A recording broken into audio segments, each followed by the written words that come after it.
Hi hello friend, Aditya ஃபார்முக்கு உங்களுக்கு அன்புடன் வர வைக்கிறேன். இன்னையோட வீடியோ என்னென்னா, இன்றைக்கி கோழிக்கு வந்து சளி காய்ச்சல் இருக்கிறதுனால தான் என்ன செஞ்சால் என்ன ப்யூரிஃபை ஆகும் அப்படிங்கிறதுக்காக ஒரு ஆயுர்வேதிக் மெடிசன் ஒன்று தயாரிச்சிருக்கு. அதை நாமளும் யூஸ் பண்ணலாம். கோழிகளுக்கும் மாட்டுகளுக்கும் எல்லாத்துக்கும் அது கொடுக்கலாம். அதோட வீடியோ தான் இன்றைக்கி போட்டிருக்கேன். பார்த்தா உங்களுக்கு பிடிச்சிருந்துச்சு லைக் பண்ணுங்கள், சப்ஸ்கிரைப் பண்ணுங்கள், ஷேர். வந்து முனி தலை,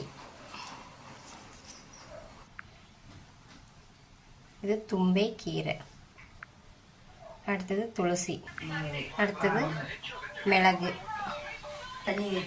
2 சீரகம். இது மிளகு சீரகவே நல்லா நுணுக்கிக்கணும். 2 கல்லுப்பு, 1 டம்ளர் தண்ணி, இன்னும் ஒரு 1/2 டம்ளர் தண்ணி, அங்கே 1.5 டம்ளர் தண்ணியை ஊற்றி கொதிக்க வைக்கணும். 1 டம்ளர் ஆகும். நல்லா 1 டம்ளர் ஆகுதுன்னு நல்லா கொதிக்க வைக்க வேணும்.